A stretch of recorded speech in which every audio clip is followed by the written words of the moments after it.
Welcome to Module 3 of the CSS Pension Plan's online version of its Retirement Income Options workshop. My name is Rhonda Rode. I'm one of the pension plan consultants with the CSS Pension Plan. Besides myself, Fiona May, another one of the pension plan consultants for the CSS Pension Plan, will also be delivering this module of the online RIO workshop. In Module 1, we covered the first leg of the three-legged retirement income stool, Canada Pension Plan and Old Age Security, and in Module 2, we covered the second leg, personal savings products. In this module, we'll cover the third leg of the three-legged stool, which is comprised of workplace pension plans for those of us in Canada fortunate to work or have worked for employers that provide one, like our own CSS Pension Plan. Currently, only about 40% of Canadians belong to a workplace pension plan, so we are very fortunate to belong to one. This is the Alberta version of Module 3. We have separate Module 3 for each BC, Saskatchewan, Manitoba, Ontario, and Federal, depending on which jurisdiction governs your pension funds in the CSS Pension Plan. There are exceptions, but generally speaking, if you are currently working for an employer member of the plan in Alberta, or last contributed to the CSS Pension Plan while working for an employer member in Alberta, your pension funds are subject to Alberta pension legislation, and this module applies to you. If you are not sure, you can check your annual statement to see which jurisdiction governs your pension funds. In this module, we'll start by looking at your account in the CSS Pension Plan. The principal purpose of the CSS Pension Plan is to provide you with a retirement income with the funds you have accumulated in the pension plan. Your pension funds are a combination of contributions you have made, plus contributions your participating employer has made on your behalf, and accumulated investment earnings thereon. The CSS Pension Plan is a defined contribution pension plan, or sometimes referred to as a money purchase pension plan. So the more pension funds you accumulate in the plan, the more will be your retirement income. The factors that will determine how much you accumulate in the plan are the amount you and your employer contribute or have contributed to the plan, the rate of return on those contributions, and how long the contributions are invested. Generally, your account balance grows over time, so delaying your retirement tends to increase your retirement income. Early retirement under the CSS Pension Plan is age 50, or can be earlier than that if your age plus years working service equals 75 or more before you turn age 50. Check your annual statement for your early retirement age. Or you can delay the start of your retirement income with your CSS Pension Plan funds up until the end of the year you reach age 71. As a registered pension plan, or RPP, that is a defined contribution pension plan, the Canada Revenue Agency sets a limit on how much can be contributed to the CSS Pension Plan. If you are an active member, which is someone who is currently working for an employer member and contributing to the plan, the maximum you and your employer can contribute combined in 2021 is the lesser of 18% of your current year's employment earnings and $29,210. If you and your employer are not contributing up to your contribution limit, you can make extra or additional voluntary contributions to take you up to your limit if you wish. You would arrange this through your employer's payroll department so that the extra contributions are deducted off your paycheck and remitted to the CSS Pension Plan each pay period. If you decide to make additional voluntary contributions, you can turn them off and on whenever you like, but you cannot access them until you are no longer working for any employer member of the CSS Pension Plan. Please keep in mind that your contribution limit to the pension plan is separate from your RRSP contribution limit, and you cannot use your RRSP contribution room to make extra contributions to the pension plan. Also, if you do not contribute the maximum to the pension plan in any one year, that unused room is not lost. It will become part of your RSP room in the following year. Your contributions to the plan are tax deductible, so that saves you income tax. If you are an inactive member of the plan, which is someone who has funds in the plan but is no longer contributing because they aren't working for an employer member anymore, you can contribute to an RSP and then transfer that RSP to the CSS Pension Plan along with any other RSPs you may have. Please contact one of our pension plan consultants if you wish more information on this. You must convert your funds in the plan to a retirement income sometime before the end of the year you reach age 71. The retirement income you receive from your pension funds will be fully taxable. Most of the funds, if not all the funds in your account, are locked-in funds. According to pension legislation, locked-in funds must be used to provide retirement income. The amount of your locked-in funds is shown on your annual statement. The options for a retirement income from the CSS Pension Plan are a traditional monthly pension, which is an annuity type payment, or variable benefit payments. If you wish, you can transfer your pension funds out of the plan and receive an annuity from an insurance company, or a life income fund or LIF from a financial institution. We will explain the above options in more detail a little later. If you have any non-locked-in funds in your account, it will likely be because you made or are making additional voluntary contributions. Non-locked-in funds are only available to you once you are no longer working for any employer member of the pension plan. You can access them as a lump sum, subject to income tax, or as a transfer to an RSP with a credit union or other financial institution.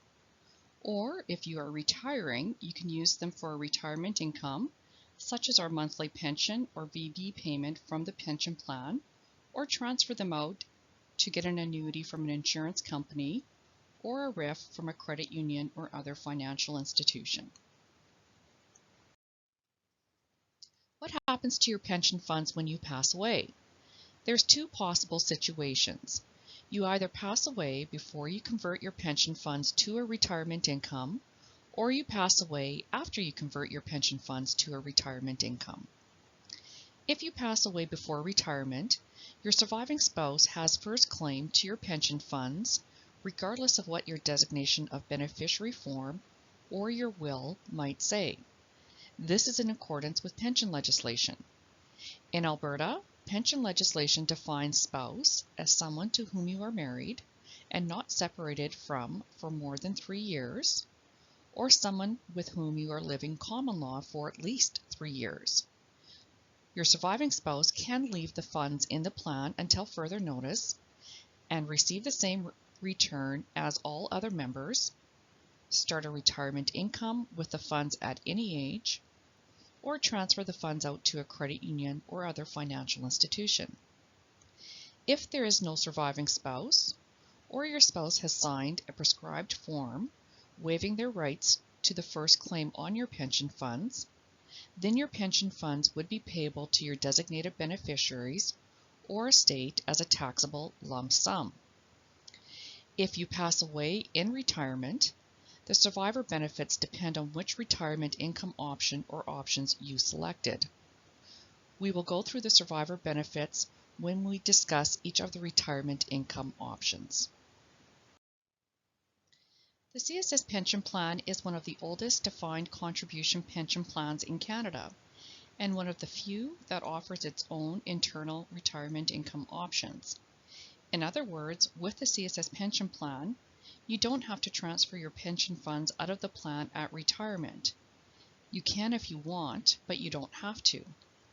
Members of many other defined contribution plans must transfer their funds out at retirement, but not so with the CSS Pension Plan. The first option we are going to look at is the traditional monthly pension, or the annuity type payment.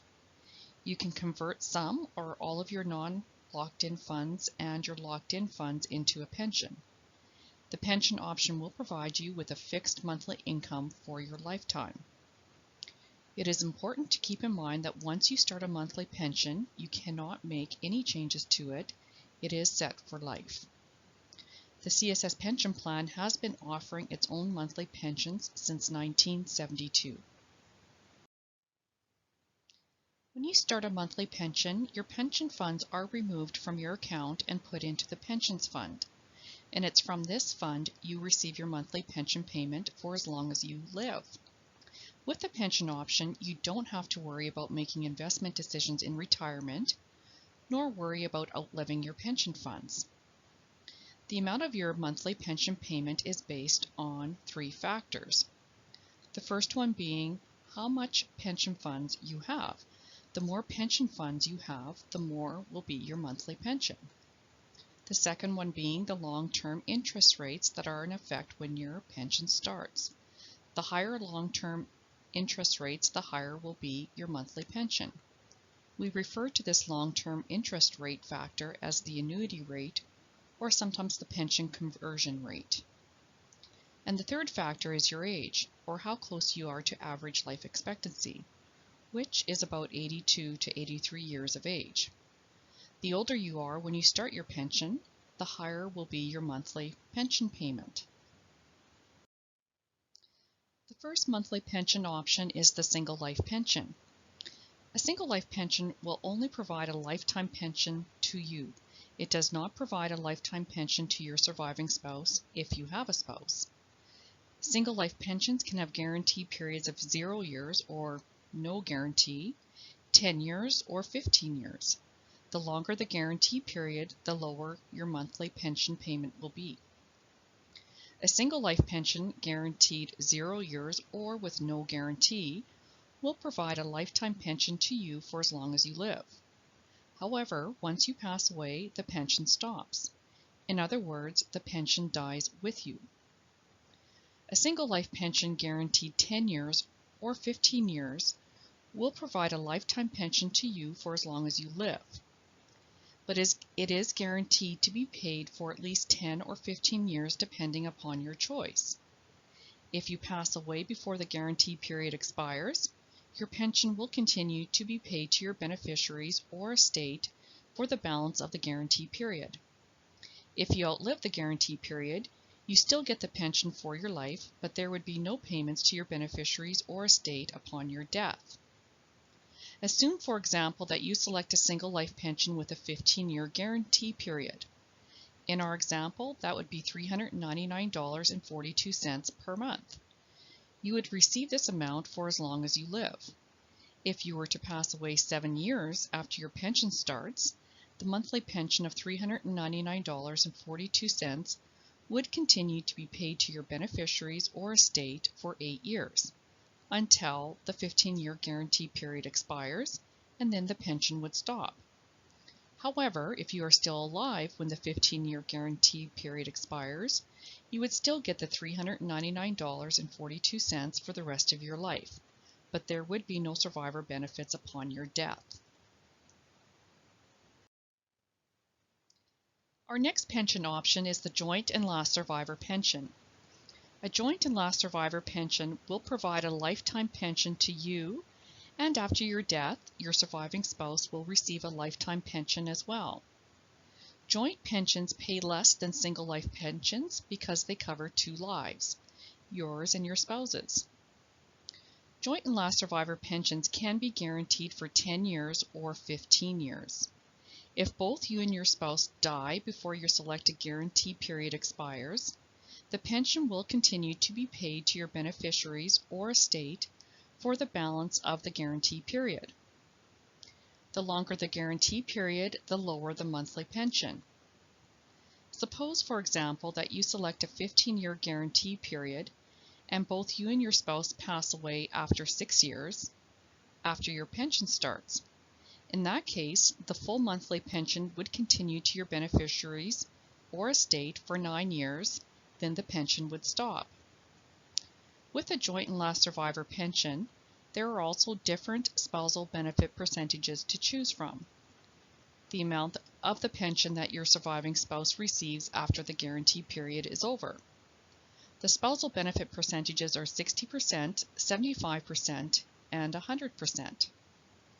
For example, assume that you and your spouse select a joint and last survivor pension guaranteed 15 years with a 75% spousal benefit level. So in our example, you'll receive $360.71 monthly for the rest of your life.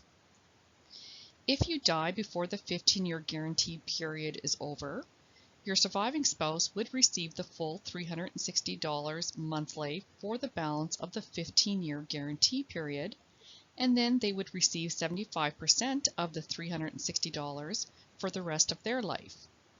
If you die after the 15-year guarantee period is over, your surviving spouse would immediately receive 75% of the $360 for the rest of their lifetime.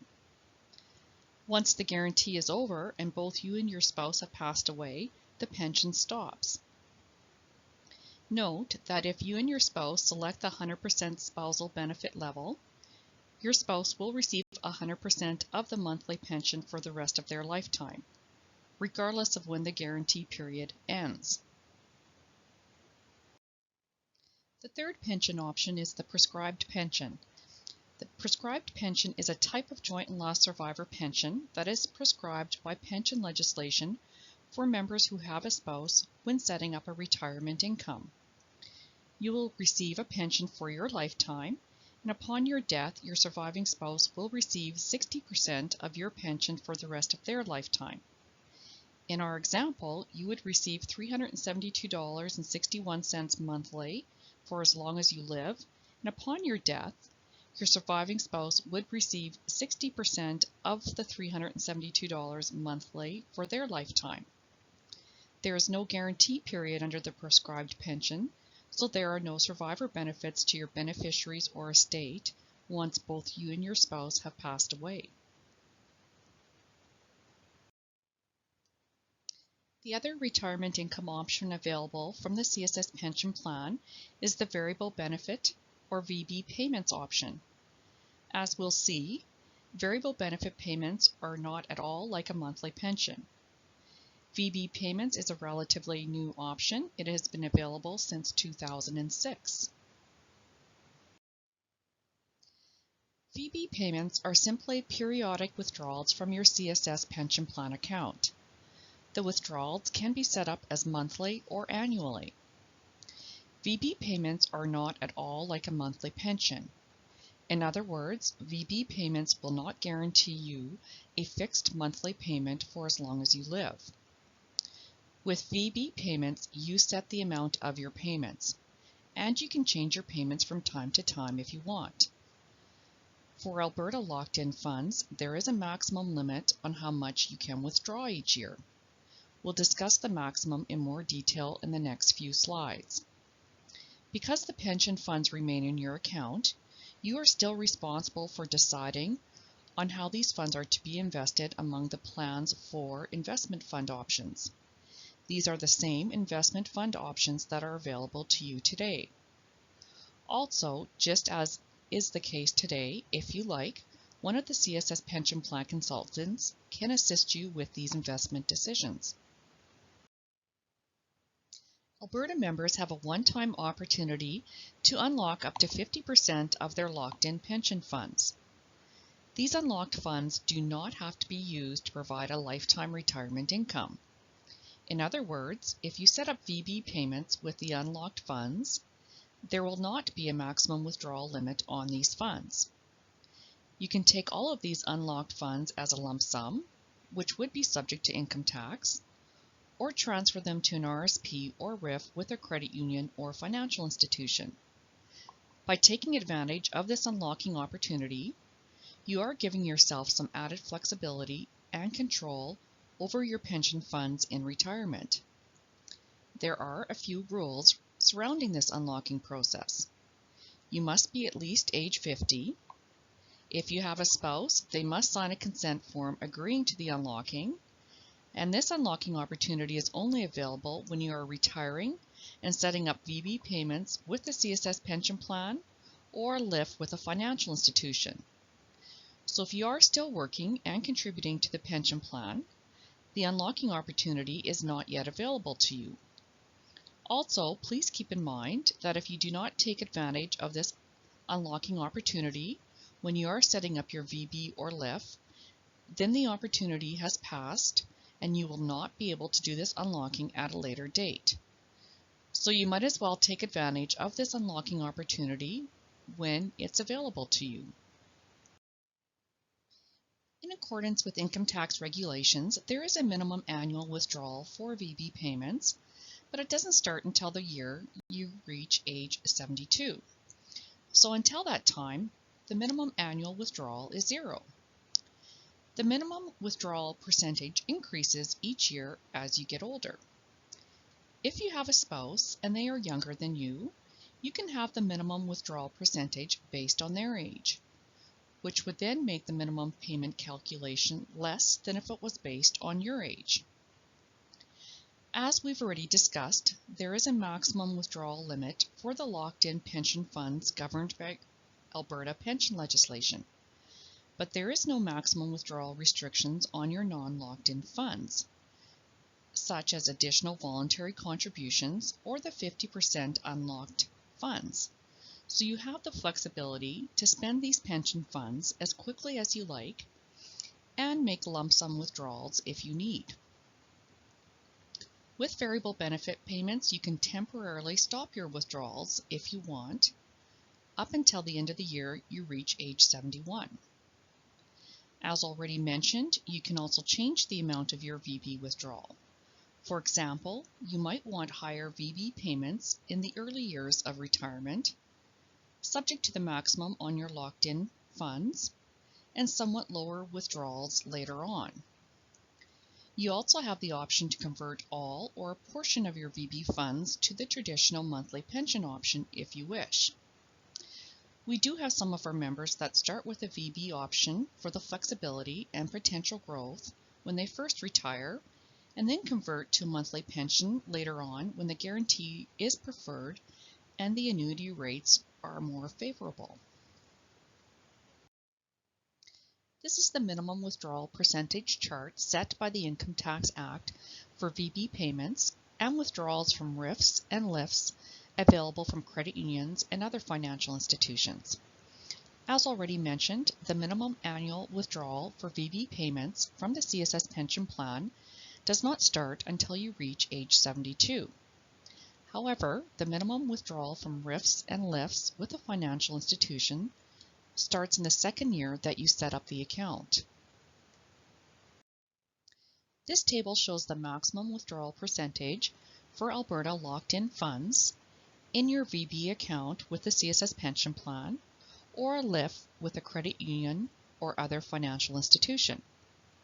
The maximum payment is based on these percentages or the previous year's investment earnings, whichever is greater. These percentages are multiplied by the balance of your VB account or LIF at the beginning of each year to arrive at the annual maximum withdrawal amount for that year. Each year as you get older, you can see that the maximum withdrawal percentage increases for the maximum payment calculation. However, if the investment returns for your VB or LIF are less than these percentages, your account balance will be decreasing, which will mean that the actual maximum dollar amount will be decreasing as well. If you take the maximum each and every year, you can see from the table that the locked-in funds are all used up by age 90. So, if you want your locked-in funds to last beyond age 90, you'll need to withdraw something less than the maximum each year. With VB payments, whatever funds remain in your account upon your death will go to your heirs. Your surviving spouse has first claim to your funds upon your death. The pension funds roll over tax-free as a lump sum to your surviving spouse, and then he or she receives VB payment withdrawals at whatever amount they wish, which are taxable to your surviving spouse in the year received. There is no maximum limit for your surviving spouse on any of the funds, including the locked-in funds.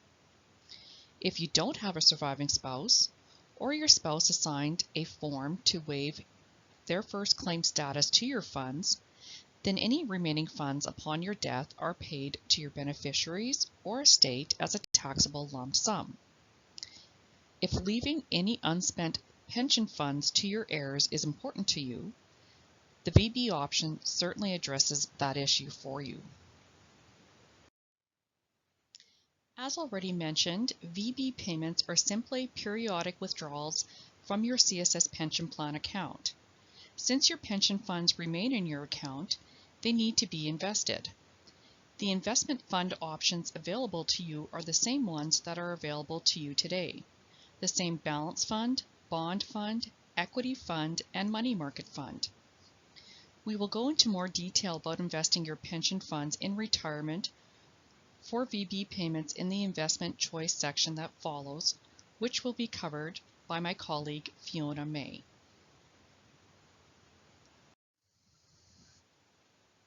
Hi, I'm Fiona May, one of the pension plan consultants for the CSS Pension Plan, and I'm going to take you through the rest of this module.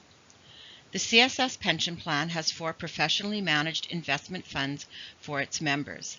These funds are unique to the CSS Pension Plan and are not available anywhere else to the general public. The first fund we will look at is the Balance Fund. The Balance Fund is a moderate risk and moderate return investment portfolio that is very broadly diversified. It is suitable for a long-term investor seeking moderate long-term growth. It is expected to suffer periodic short-term losses or negative returns from time to time. It is a portfolio of about 55% equities and 45% fixed income, real estate, and mortgages. As you can see, it is a very well diversified portfolio of global investments. The Balance Fund is the default option, so unless you instruct or have instructed the pension plan otherwise, this is a fund in which your contributions and your employer contributions are invested. Its management expense ratio, or MER, last year, or in 2020, was 0.43%. which if you have any mutual fund type investments of your own, you'll know is a very favorable MER. The 2020 return was 4.49% and its 5-year return was 6.21% and the 10-year return was 6.85%. The money market fund invests entirely in short-term investments. It is a low-risk, low-return investment option, so it is not recommended as a long-term investment. The money market fund MER is 0.14% for 2020, and its anticipated return over the last 10 years has been around 1%.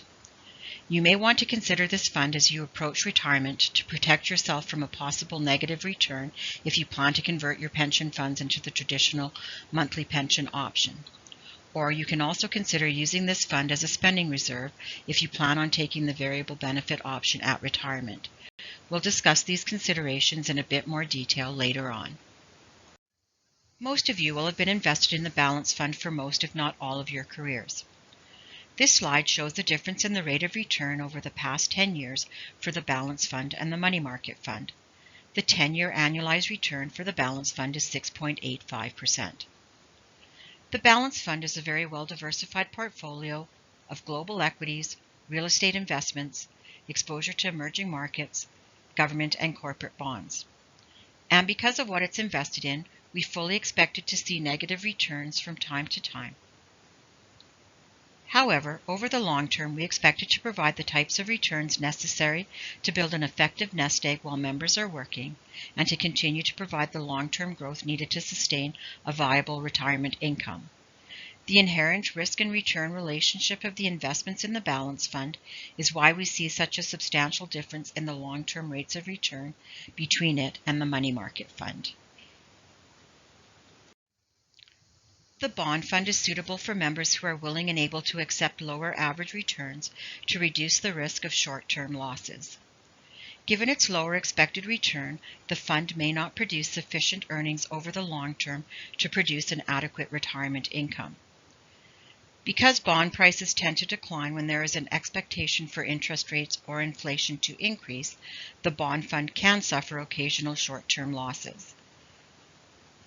Its management expense ratio for 2020 was 0.31%, and its return in 2020 was 8.1%, which is a great return for a bond fund. However, its 5-year and 10-year returns are more typical over the long term for a bond fund. As you can see that those returns are just over 4%. The bonds, mortgages, and emerging market debt in the bond fund are the same bonds, mortgages, and emerging market debt contained in the balance fund. The equity fund is suitable for members who are willing and able to accept a greater risk of short-term losses in order to have the opportunity to earn higher average returns over the long term. On occasion, equities have been known to produce negative returns beyond the short term. During these times, equities have earned returns lower than fixed income and short-term investments. The management expense ratio for 2020 for the equity fund was 0.46%. The 2020 return in the equity fund was 2.93%, and its 5-year and 10-year returns were 7.78% and 8.52% respectively. The equities in the equity fund are the same equities contained in the balance fund. As you get closer to retirement, there are a number of things you need to consider, such as how much retirement income are you going to need? Do you have enough money saved to provide the retirement income you're going to need? And what type of retirement income are you going to choose? Are you looking at the traditional monthly pension, or are you looking at the variable benefit payments? Depending on which retirement income option you are planning to take, there are different strategies that you should consider regarding how you might restructure your investments as your retirement approaches.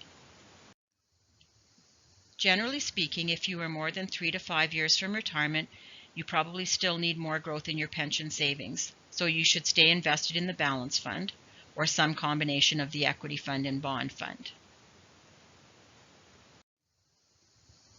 If you are less than 3 to 5 years from retirement and you plan to take a traditional monthly pension, then at retirement you will be exiting the markets with your pension funds. In order to protect or preserve your pension funds from a possible negative return before your pension starts, you should consider gradually shifting your pension funds into less risky investments such as the money market and/or the bond fund. You would do this because you wouldn't necessarily have time to recover from a negative return before your pension starts. For example, if you are 3 years from retirement, you might consider transferring a third of your funds from the balance fund into the money market and/or bond fund. Next year, you would transfer over another third, and then 1 year before you start your pension, you would transfer over the final third of your pension funds. Using this strategy, you are averaging out of the investment markets into safer, less risky investments.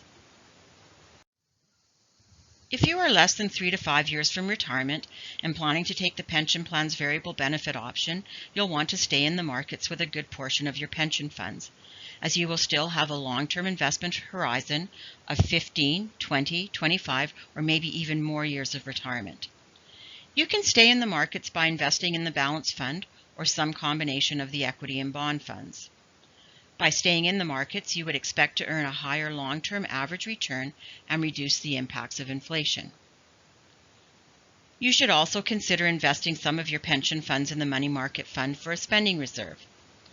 The CSS Pension Plan suggests having 2 to 3 years of withdrawals in the money market fund, and that you would make your variable benefit withdrawals from the money market fund. Each year when markets perform well, you would replenish the amount you withdrew from the money market fund from your investment in the markets, such as the balance fund. In the years when the markets don't do well, you would not transfer out of the balance fund to replenish the money market fund. You would still have funds left in the money market fund to pay you your retirement income, which allows you to leave the balance fund alone to let it recover. Once the markets recover, you would then replenish the money market fund by transferring from the balance fund. Let's go through an example of how some members use the money market fund for their spending reserve. Let's say we have a member who has decided they want a spending reserve of 2 years' worth of variable benefit withdrawals in the money market fund, and their retirement plan indicates their withdrawal is going to be $1,000 per month. This member is going to have $24,000 in the money market fund at retirement for their spending reserve. When they retire, they set up their monthly variable benefit withdrawals to come from the money market fund. After a year has gone by, they look at how the balance fund investments have done. If the markets were good and the balance fund had a good return, they would replenish the $12,000 withdrawn from the money market fund by transferring another $12,000 from the balance fund to the money market fund.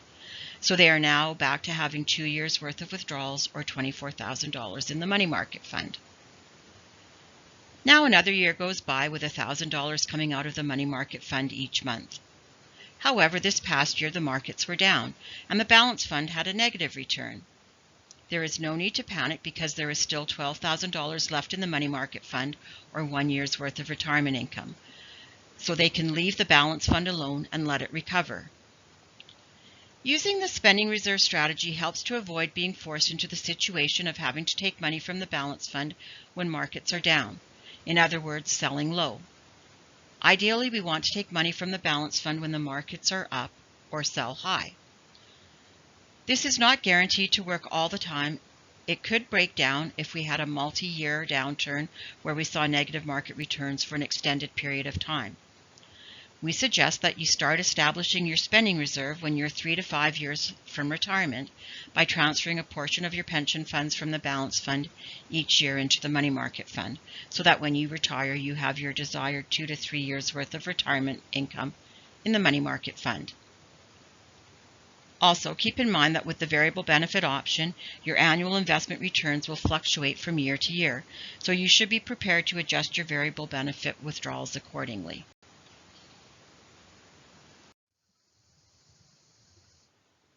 When you are ready to change how your funds are invested in the CSS Pension Plan, please be advised that you can now submit investment instructions online through the My CSS Pen portal at no charge. You can still submit paper-based investment instructions where the first 2 per calendar year are free, but there is a $75 processing fee thereafter. You might want to review your investment instruction decisions with a CSS Pension Plan consultant or a qualified financial advisor to ensure it is consistent with your plans for retirement. More investment choice information can be found on our website. While every investor wants to buy low and sell high, it's easier said than done. If it was easy, we'd all be rich. Moving money in and out of the markets in an attempt to beat the market is called market timing. Stock markets can move without warning and by large amounts in response to unforeseen events. This slide demonstrates the dangers of market timing. It shows that it's time in the markets, not timing the markets, that leads to long-term success. We're going to look at a $10,000 investment in the U.S. S&P 500 stock market index for the 15-year period from December 31st, 2003 to December 31st, 2018. If you were fully invested in the S&P 500 for the entire 15-year period, which includes 2008 when the S&P 500 lost something like 40%, your $10,000 investment would have grown to over $30,000. This translates into an annualized return of 7.8%. However, if you missed only the 10 best trading days of the 15-year period, your $10,000 would only have grown to about $15,500, or a 2.96% annualized return. If you missed the 20 best trading days, you didn't make any money during that 15-year period. If you missed the 30 best trading days, your $10,000 is only going to be worth about $6,800 15 years later. And if you missed the 40 best trading days, your $10,000 is worth less than half as much. It is important to note that these best trading days typically happen just before the market highs and right after the market lows. Since we don't know when these highs and lows are until a number of months after the fact, someone who is trying to time the markets is going to miss some of those best trading days, and that is going to affect their overall return. So again, it's time in the markets, not timing the markets, that leads to long-term success. Let's now have a look at the retirement income options that are available to you outside of the CSS Pension Plan. Registered Retirement Income Funds, or RIFs, and Life Income Funds, or LIFs, are very similar to the variable benefit option from the CSS Pension Plan, except these retirement income vehicles are available from credit unions and other financial institutions. As already mentioned, RIFs and LIFs are retirement income vehicles available from credit unions and other financial institutions. Like variable benefit payments from the CSS Pension Plan, with RIFs and LIFs you are not guaranteed to receive an income for life. You get to set the payments and you are responsible for investment decisions. The LIF is for locked-in funds subject to Alberta pension legislation and has a maximum withdrawal limit. You can transfer your non-locked-in or unlocked funds into a RIF which does not have a maximum. In accordance with the Income Tax Act, you must make annual minimum withdrawals from your RIFs and LIFs, which would start the year after you set up the RIF or LIF account. Each year that you get older, the minimum percentage that must be withdrawn increases. If you have a spouse and he or she is younger than you, you can have the minimum withdrawal based on your spouse's age, which would then make the minimum withdrawal less than if it was based on your own age. If you recall from the variable benefit section, the minimum for variable benefit payments doesn't start until the year you turn age 72. There is a maximum withdrawal for LIFs, as it contains locked-in funds, but there is no maximum withdrawal for RIFs.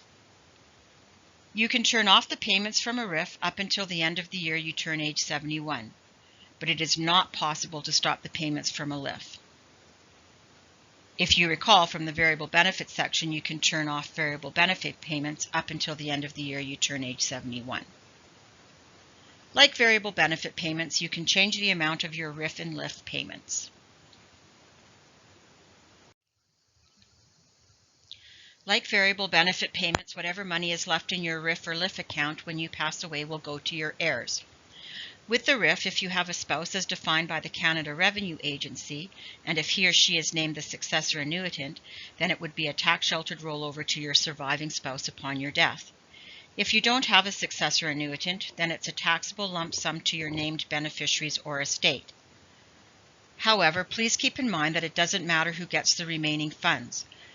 The estate will always pay the income tax, even if the funds go to a named beneficiary. This may require some special estate planning to ensure that the estate has sufficient funds to pay this income tax. With the LIF, if you have a spouse as defined by Alberta pension legislation, he or she must be the beneficiary unless they sign a waiver form, and there would be no maximum withdrawal for your surviving spouse. Like the RIF, it would be a tax-sheltered rollover to your surviving spouse upon your death. If there is no spouse or your spouse has signed the waiver form, then it's a taxable lump sum to your named beneficiaries or estate. Again, it doesn't matter if the named beneficiaries or estate get the remaining funds, the estate must pay the income tax. This is different than variable benefit payments from the CSS Pension Plan. With variable benefit payments, if the named beneficiaries get the remaining funds, they pay the income tax. The estate pays the income tax only if the estate gets the remaining funds. So estate planning can be somewhat less complicated with VB payments from the CSS Pension Plan than from LIFs from financial institutions. There is a wide range of investment options for your RIF or LIF. The investment options are basically whatever is available through the credit union or other financial institution you are dealing with. They can range from GICs and term deposits to mutual funds and self-directed plans. If you are investing in mutual funds or self-directed plans, please be sure you discuss with the credit union or other financial institution what you will be paying for investment management fees. We suggest you compare those fees with the management expense ratios or MERs of the CSS Pension Plan's investment funds before you make the final decision to transfer your funds out to a RIF or LIF. Generally, the implications for RIFs and LIFs are the same as the implications for variable benefit payments. You have a lot of flexibility in setting your retirement income, but if you don't exercise self-discipline, or you set your payments too high, or if your investments don't perform as expected, you could easily and unintentionally outlive your pension funds. This is the end of Module 3. We have now concluded all 3 legs of Canada's 3-legged retirement income stool. At your convenience, we suggest you view the Alberta member version of Module 4 entitled Choosing, which outlines some things we feel you should consider in making some of the choices leading up to your retirement. Also, if you are considering variable benefit payments from the CSS Pension Plan or a LIF and/or RIF with a credit union or other financial institution as a retirement income option, we strongly suggest you also view the module entitled Uncertainty of Returns Risk. This module helps to explain how the risk or uncertainty of not knowing what will be the rate of return on your investments can impact how long your pension funds might last in retirement if you don't perhaps adjust your payments when the rate of return is less than expected. In other words, this module helps demonstrate that with VB payments as well as LIFs and/or RIFs are not the type of retirement income options that you can set up and forget about. You have to keep an eye on them during your retirement. As is always the case, if you have any questions, please do not hesitate to get in touch with us. We're here to help you make an informed decision.